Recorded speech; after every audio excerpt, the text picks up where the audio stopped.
From Buffalo Wild Wings, this is the Jeff Fisher Show, brought to you by Super Park and Bud Light.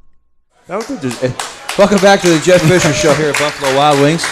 I wonder if there's any way, Jeff, as we welcome in the Rams head coach, to quantify exactly how many times Steven has seen 8 and 9 man boxes, and this precedes you, but you have to have a great appreciation for that club he joined yesterday. Oh yeah, no, there's no doubt. I mean, I was privileged for me just to be there to see it happen. That's a tremendous accomplishment. I got to see it one other time with Eddie, and that's hard to do now. You know, you're talking about durability week in and week out, and you know, through the ups and downs, and like you say, 8-man front, 9-man front, running over people. I mean, that's a career's work right there. Yeah, he's not a glider. He's not a guy. This is a guy that from the moment he stepped into the league was putting his body through the rigors. I think really, Jeff, he's got. I think the next milestone, if he gets to 1,000 yards, and he's got 91 yards to go in 2 games, that'll be 8 consecutive. He'd be just the 6th guy in the history. You talk about durability, show how tough it is. Only 6 men in the history of the game have done. Think how many great running backs. Oh, yeah. Not even Eddie George did that. Yeah, no, I know. I mean, an injury throws you off? It does. Year after year after year, he's just done, you know, literally the impossible. And that's what's so impressive with his body of work. Do you think the toughest guy on a football team is usually the running back because of what he goes through? Just the punishment? I'd say one of the most difficult positions to play over a length of time is the running back's position, just because of the pounding. Yeah, I mean, and I said this earlier, you know, backs naturally get old, and what you look for as they get up there in years, you look to see if they're getting tackled or they're getting hit, okay? Jack is still getting tackled. Getting hit like decleated, just getting smashed, or you get tackled rather than taking hits. Not be able to make somebody miss or deliver the blow yourself. Deliver the blow yourself, or make somebody miss and make them tackle you rather than becoming a target out there where you're getting hit. All right. Well, Steven had a great accomplishment. Look, Adrian Peterson had a great game yesterday. He is everything he's billed to be and more. 212 yards yesterday. You had a chance to review the film today. What are your general thoughts about the way your team performed yesterday? You know, first I'll talk about our defense against the run. You know, his first 8 carries, I think he had, 4 yards or 10 yards, something 8 like yards, that. 8 yards, yeah. And he had 5 where he lost yards. But the mark of a good back is they just keep going, That's what he did. Now, we put our defense in probably a bad front on the long one. The second one, we had two unblocked defenders that couldn't make the tackle. They couldn't adjust the angle to him that we talked about all week. His speed is such that you have to flatten out. You cannot take the same angle that you take to every back. And to give you an example of what kind of back he is, I think you look and see what happened at the end of the game yesterday when he was out and Gearhart is in. Toby Gearhart is a good running back. And he was, you know, you saw what we did to him. Mm-hmm. So that shows you the difference between, you know, a back like Peterson and just another good running back and what he can do. Well, you've been on the other side of it. You had Chris Johnson, you had Eddie when Eddie was young and still had all his juice there. What does it do to the other team when your running back just hits a big run on you? What does that do to the other football team? Well, it's really no different than a big completion for a touchdown. Same thing. It's just, you know, it's points and it's quick. You know, you're going to give up points. Your preference is not to. Sometimes you do. But your preference is to make them drive the football. And here in these instances, we got no opportunity to hold them to a field goal, you know, on the first one. I mean, it's 7 points on the board that fast. You mentioned the front, being in the front. It was a first down play. If I recall, they ran the ball a lot. I mean, they threw the ball on play action on first down a lot in the first quarter. They came out on first down with a plan to go play action, did they not? They do. You know, most teams, most coordinators, play callers on offense will have their first 12 or their first 15 plays. And, you can go back over a length of a season or a period in which you're breaking them down, and you'll know that they're going to want to. There'll be 2 screens in the first 15. There'll be 2 play action passes. There'll be this, and that's what they did. They just scripted that and figured that we would be probably a little more run oriented, and so utilize some play action pass, and that's what they did. It wasn't anything really creative. Things we worked on in practice that we didn't get done in the game, which is a little disappointing. A big second half rally again. We know your team doesn't quit. Slow first quarter. You haven't put up many points in the first quarter this year. What's your feeling on that? Why is that? Well, how do you get over that? Both our first 2 drives in the first quarter ended with 3rd and 18 and 3rd and 20. Sack and a holding penalty. I mean, that's hard to keep drives alive there. So the first quarter, I mean, we get the ball back at the end of the first quarter, carried into the second quarter, and with 12 and a half minutes left, we put the ball in the end zone, and now we're 7-7. And then in the next 4 minutes, we end up down 27-7, or 24-7, then the field goal. So that's where it fell apart, and you can say whatever you want to say about the second half. We allowed them to play to their strengths, and their strengths are 1, run the football, and 2, rush the passer, because we created problems for ourselves by fumbling in the center exchange, an interception return for a touchdown, and then the long run. So all of a sudden, bang, they're ahead, and then now the thing changes. We talked last week about the best way to defend Adrian Peterson is to keep Sam Bradford under center. That didn't happen yesterday when you turn the ball over to him like that. It got to be frustrating. I'm sorry. Well, as you said, there was another change, a 6-point swing late in the first half when Greg missed the field goal. And again, it has to be noticed, 57 or 58. And then they're in field goal range. Their guy gets it. That 6-point swing we were talking about late in as you guys were coming back was big at that point. Greg started off making all the first 15 he attempted this year. I think he's missed 7 of his last 13. Are you worried at all about that he's hit a wall or what's going on with him? I can't be too concerned about him missing a 57-yard field goal. Right. Okay, now that was my choice. We were 4th and a mile. Right. So the odds of converting the 4th down are not good.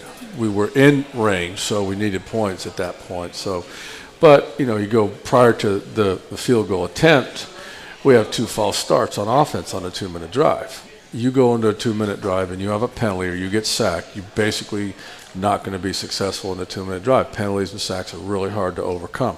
And so we have 2 false starts, and we end up having to attempt a 57-yard field goal. So can't necessarily blame Greg on that. I'm going to blame the team, okay, because everything's connected. But right. You're right, there's a 6-point swing there. So and then we come back to second half, and it takes us a while to get going, and we speed things up. And, Sam has success, which he should, against a defense that is not trying to give up touchdowns. And not that they were prevent, but I thought we did a good job attacking it for the most part. He made some really tight throws and some tight windows, and so there's positive to take away from this thing.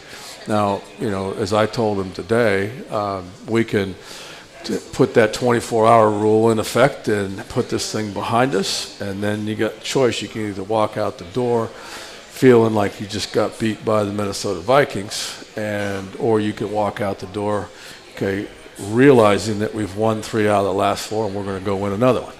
There's a difference, and so that's our mindset. Hey, we've won 3 out of the last 4. Let's go out and have an opportunity to go win another one. Wow, that changed my outlook just real quick. Well, it's hard. Because it's still fresh, if I was listening to you say that in the team meeting, that would open up my mind just like you did now, but it still stings a little bit. Oh, yeah, it does. Yeah.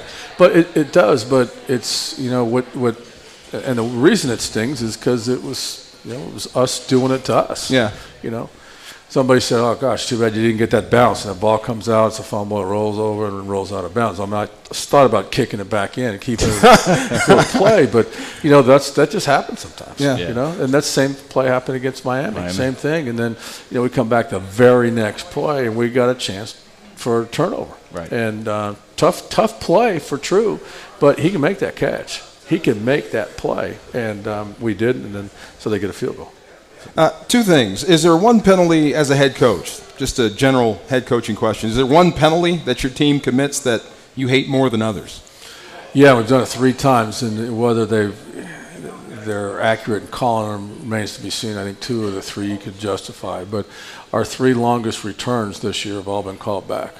You know, the kickoff return against the Jets and Danny's near touchdown against the 49ers, and then this good return here, all been called back because of something. Wow. And those are backbreakers. And you know what? You got a core group of special teams players that are young, right, that are busting their butt and trying to do their jobs, and you know that's what it's a growing pain thing. I've been through that before. It's a growing pain thing with young players playing special teams. We'll step aside. When we come back, Jeff Fisher will take your phone calls. This is the Jeff Fisher Show, brought to you by Super Park and Buffalo Wild Wings on 101 ESPN and the St. Louis Rams Radio Network. Hey. Who's that? Oh, that's Rob. When I lived in this apartment, the 49ers won the Super Bowl. I used to watch every game from this exact spot. This exact spot. I didn't know what else to do. This is my lucky seat, man. The team needs me, man. Bud Light, for the fans who do whatever it takes. 1st and 10. They give us to Peterson. Off left tackle. Bounces to the outside. Chased by Jenkins. Dropped in the backfield. Another play for a loss. Great reaction and speed to the ball by Janoris Jenkins. And Peterson is down inside the 20 at the 18 for a loss of 3. That's one of the best plays he's made all year.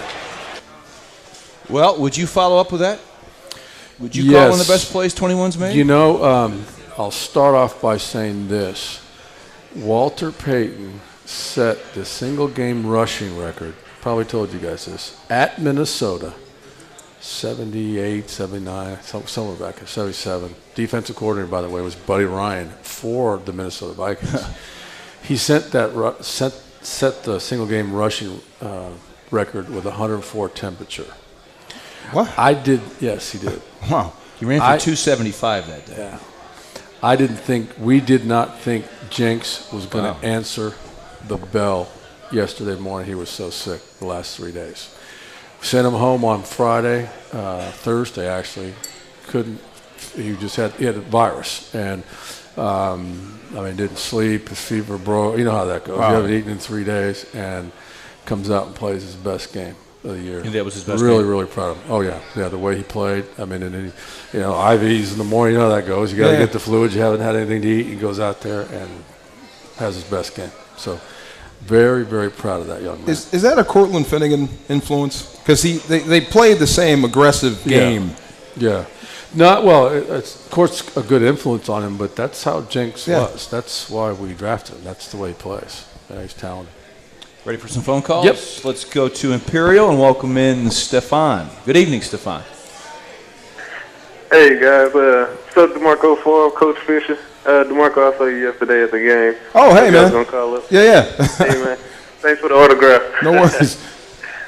Yeah, I was just calling to make a statement, though. I just think I'm going to just take this season personally as a should-have season because we should have beat the Lions. We should have beat San Francisco the first time around. And we should have beat the Dolphins. And we should have made the playoffs. But that's all behind us. I'm looking forward to next season because under the great, coaching staff and Jeff Fisher, I believe we can make the playoffs. And, just make a turnaround. Thanks. All right. Appreciate the call. Thank you. Thank you, Stefan. Let's head to Texas and welcome in Judah. Judah, you're on with Jeff Fisher. Good evening. Hey, how you going? I was at the game yesterday, actually, and I really enjoyed it. It's my first Rams game ever, and I don't know. I could talk forever, but first off, I want to ask you, what's your position towards addressing our O-line issues in the offseason? I mean, I can think of a few names like Ryan Clady and Chase Warmack in the free agency and draft that we could get. But that also is going to be a lot of cap room. And also, I heard that Shoddy earlier could be a head coach candidate this offseason. And I just want to know how you would handle giving Sam his 4th offensive coordinator in 4 years if that does happen. Thanks. Well, we'll have to see what happens. But I would not change the system. That's the big deal. Is the system stay in place.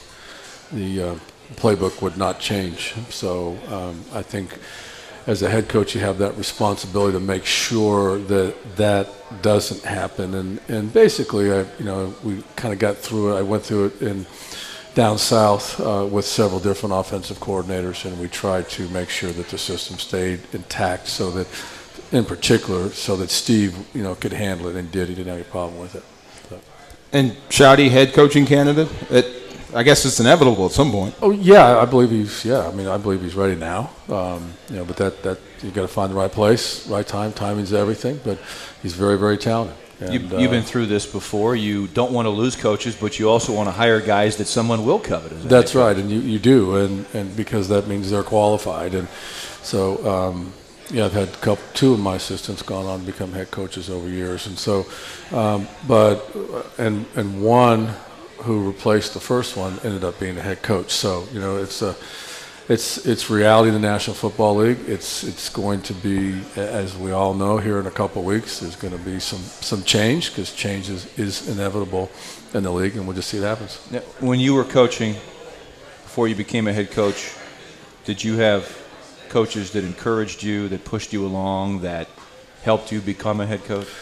Was Buddy Ryan one of those guys? No, he was not. No, Buddy wasn't. I actually, I left when Buddy was let go in Philadelphia. I left and came '91 here to the Rams. And then 2 years with the Niners. In particular, I went to the Niners just to learn under that organization, because at that point, they were the marquee organization in football.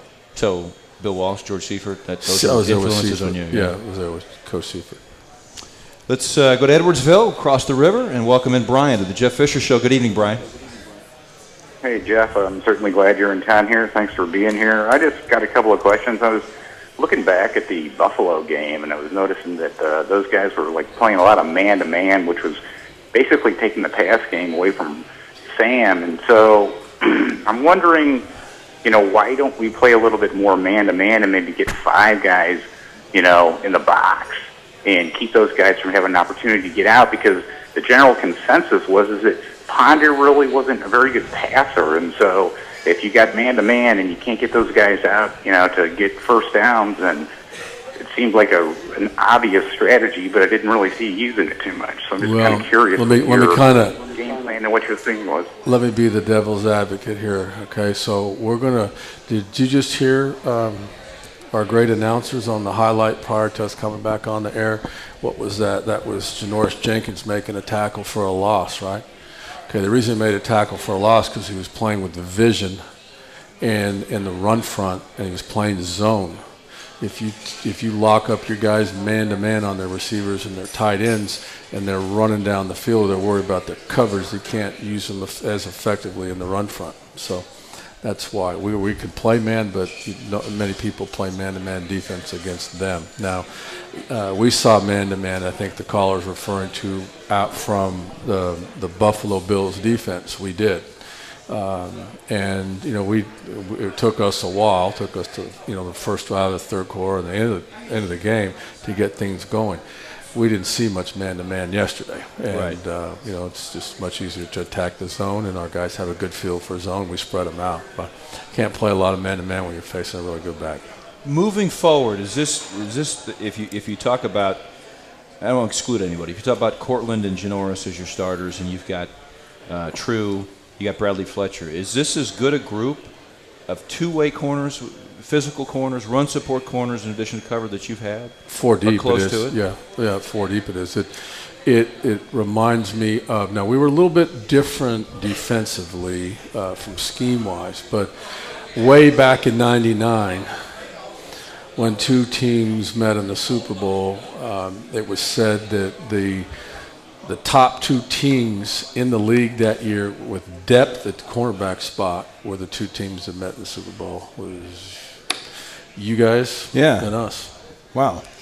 You had tremendous depth. We did, as we did. I mean, you had Todd and Dexter. Who else? We Dre Bly was there. Tajay Allen was there. Yeah. We did have a lot of depth coming in. Good safety depth, similar, too. Though. Dre was either a rookie or first year. Yeah. This is kind of similar to the situation you've got. Got to have depth at that spot. Look around the league and what's happening. Did you expect to see Arizona do that to Detroit? No. Okay. No. Good depth at corner. No depth at corner. Yeah, they're gone. They lost their secondary. So you got to have depth there. Can you take an excellent athlete in a cover corner and make him a run support guy? Can you influence him in that way? Rather, maybe that's a better way. Or do you have to see it early on to know that it's going to be there? Well, you like to see those traits in college. You know, you like to see him tackle in college, and that's what Jenks tackled and True tackled. I mean, they did more than tackle. I mean, they were physical corners, and so, you know, and I'm really pleasantly surprised, having not known much about Fletch, that the manner in which he plays from a physical standpoint on special teams. I mean, he's bringing it, and so we got a group that will bring it, and that's good. You know what's impressive about Fletch is he's on a rebuilt knee twice here. I know. 2 serious knee surgeries. The one thing we've learned about the kid early on, even as a rookie, he was tough, but he comes back quickly. His body heals pretty Never quickly. complains either. No. Yeah. No, absolutely not. Hey, I got a question about usage. This came up on the radio today, and I was talking to Steve about it, and we missed it. That Steven Jackson should have been run more. It just doesn't hold up if you look at the stats. Well, the second half is nonsensical because Yeah. we understand the situation. I'm assuming I'm going to give somebody the benefit of the doubt who tried to think through this that they're talking about the first half. Yeah, people are entitled to their opinions. We're just trying to get things going, you know. And we handed off. When we opened the game with a screen, and we picked up a first down, and then, you know, you change things up. You throw on first down, or you throw on, you know, you run on first down. You come back. You change up what you're doing on first down, just to try to stay ahead of you know, your opponent. And then you know, got behind, and again, you don't convert third downs. You just don't get an opportunity to turn and hand it to him. You know? And that's the issue. So he's in the game, but we may not hand it to him at that time. So we saw a great catch by Brian Quick in the corner of the end zone, but we see that in practice. I do. I know you see it more than I do, but we see it 2 or 3 times a week in our time at practice. So that was in his repertoire. You guys knew that when you scouted him from Appalachian State. That was not an easy catch. No, Sam put it in a spot where only he could come down with it. That's right. He went up a little bit too early, though.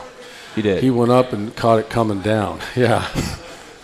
Well, we'll work on it. He can work on that. First thing I said to Sam, I said, great throw, but I think he jumped the gun. Sam goes, yeah, he did. I felt like he was up in the air before I threw it. You know? So, but no, it's a great catch. Great catch, concentration, gets the foot down, gets the elbow down. And what that does is, you know, from a defensive standpoint, it forces you to sometimes may take a safety over there to help. And as soon as you take a safety over there, that single receiver side, you're lightening yourself in the run game or on the other side. So with frequency of these type of plays out of him, better off will be in the plus territory. You converted another 2-point conversion. That's now. You've set the team record. This is a Rams all record. over this, huh?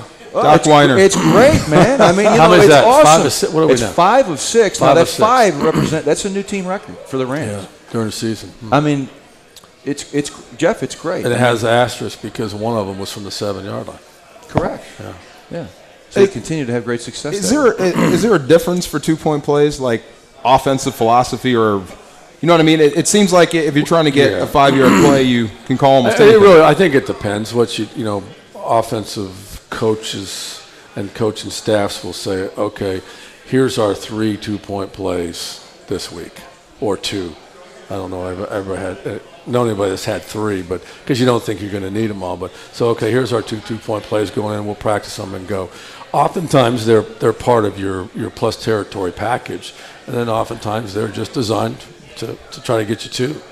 You know, they're a little different because it's a dead play. You know, it's not like college where, you know, if the ball's turned over or something like that, it goes the other, you score and all that kind of stuff. It's a dead play.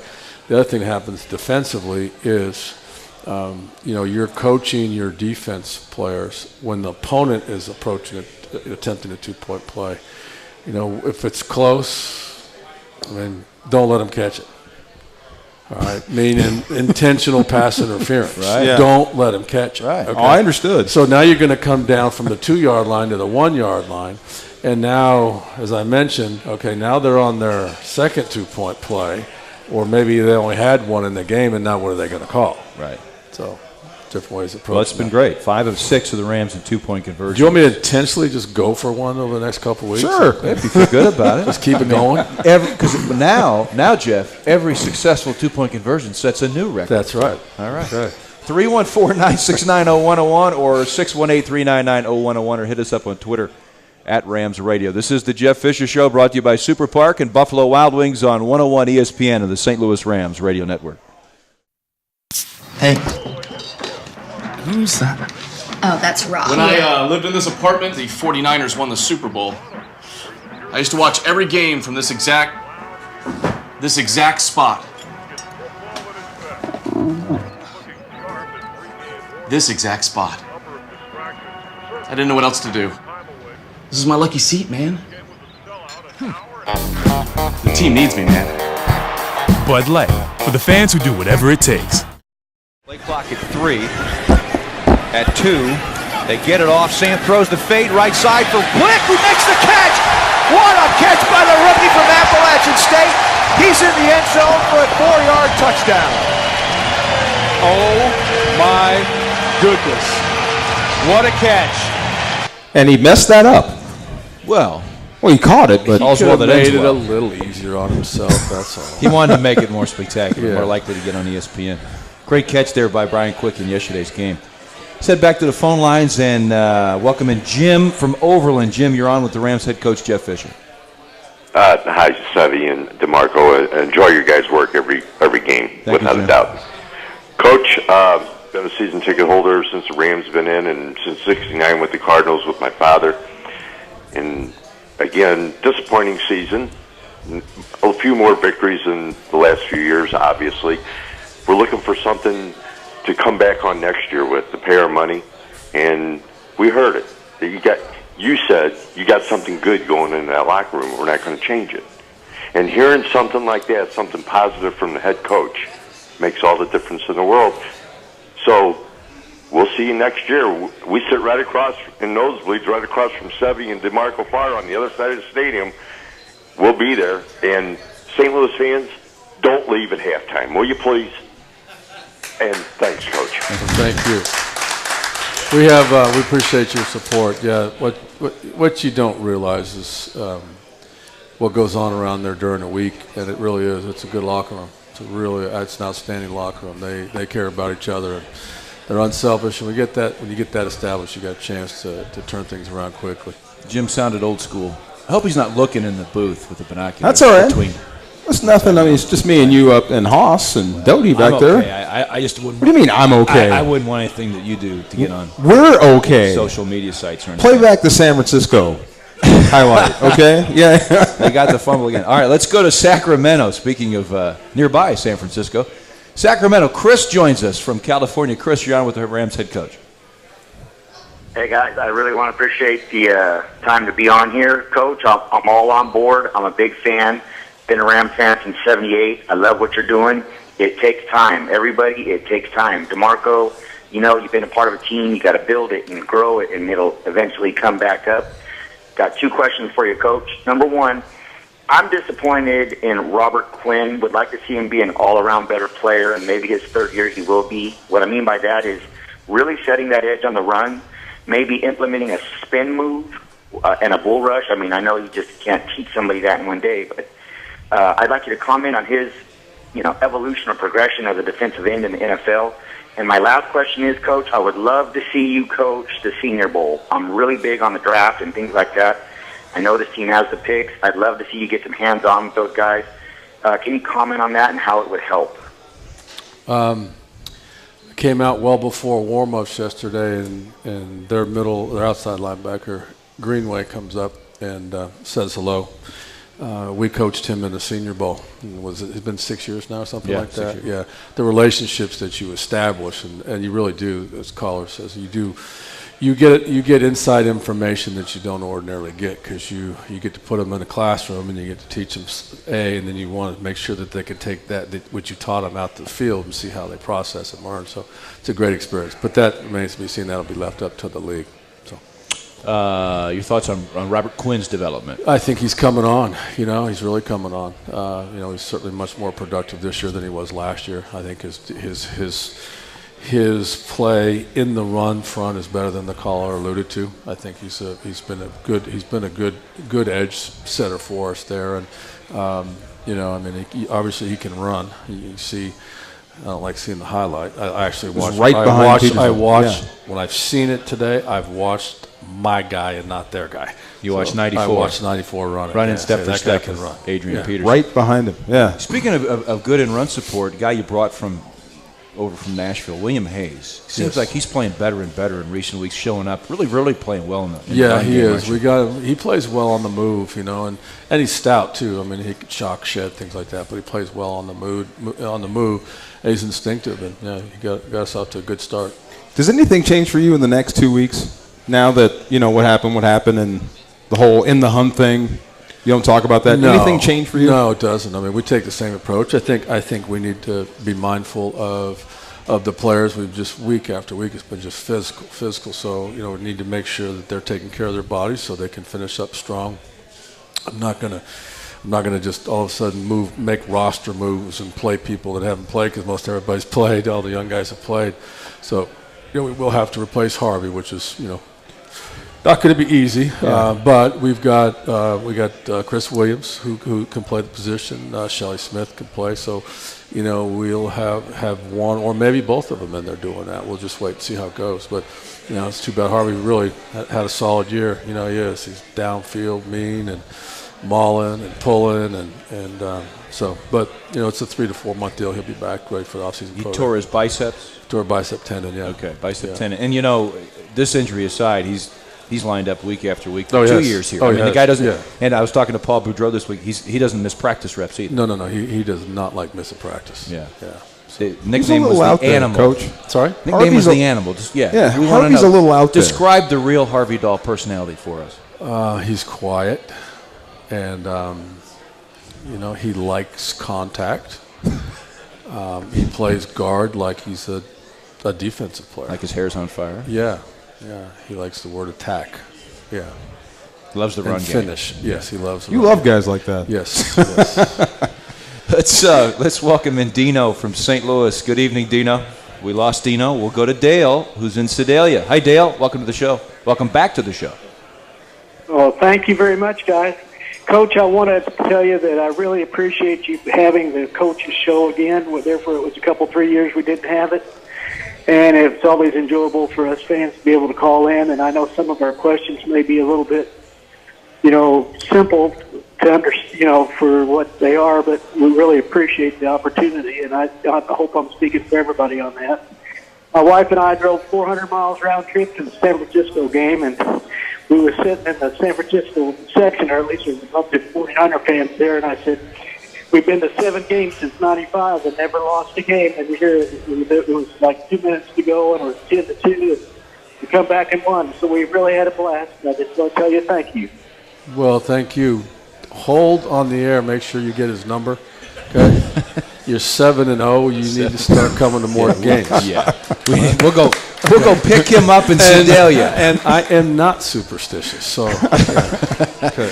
We'll go pick him up. I think it's about a 2.5-hour drive to Sedalia. 3 hours, no problem, right? No problem. We'll get him in here. Okay. All right, we'll take a break. When we come back, we'll look ahead to the Buccaneers game coming up in Tampa on Sunday. This is the Jeff Fisher Show, brought to you by Super Park and by Buffalo Wild Wings on 101 ESPN and the St. Louis Rams radio network. Hey, who's that? Oh, that's Rob. When I lived in this apartment, the 49ers won the Super Bowl. I used to watch every game from this exact spot. This exact spot. I didn't know what else to do. This is my lucky seat, man. The team needs me, man. Bud Light, for the fans who do whatever it takes. All right, welcome back. Rams will take on the Tampa Bay Buccaneers down in South Florida on Sunday. And, Jeff, when a team, first of all, the Buccaneers are a better football team than the score. Anything would indicate what happened yesterday, Sunday. So would you approach your football team and say, look, this is an aberration? And do you have any trepidation going into play a team that lays an egg like it did Sunday? Oh, yeah. Yeah, well, I mean, I think they turned it over 5 times through 4 interceptions and had a total of 5 turnovers. At New Orleans, you're not going to turn the ball over to them, to Drew Brees that many times. They are number one in the National Football League in rushing defense. And that's yards per game and average per attempt. So that's going to be a big challenge for us to find a way to run the football against them. They also have had injuries in the secondary, and the flip side of that is that they're not ranked as high as they would have liked to be in the passing defense. So we're going to have to be smart about what we do, and then of course their offense. That rookie back Martin from Boise. We really like coming out in the draft. He's got off to a great start. Quarterback is hard to get down on the ground. He's an accurate thrower. They had a rough go at it, but knowing their head coach, he'll have them ready to play. Yeah, they seem to have adopted a no-nonsense, following Greg Schiano's personality. They seem to be a hard-edged football team. They are. They're correct. They're a tough team now. Yeah, they're physical on defense, and they're going to run the football and try to push you around and do that kind of stuff. Perfect matchup for us. I was going to say, is it who they have or just how they play to stop the run? Well, they got a good group of linebackers, but McCoy and those guys up front are stout. And they penetrate and they set edges well. So we're going to have to find a way to run it. This could be one of those games played in the phone booth again. Yes, is that right? Yes. Jeff, we're looking forward to it. Thanks as always for your time. Thanks so much. And go get the Buccaneers. Thanks so much. That's head coach Jeff Fisher here at Buffalo Wild Wings. We've been happy to bring you the Jeff Fisher Show, brought to you by Super Park and by Buffalo Wild Wings. Thank you for attending, and thank you for listening here on 101 ESPN of the St. Louis Rams Radio Network.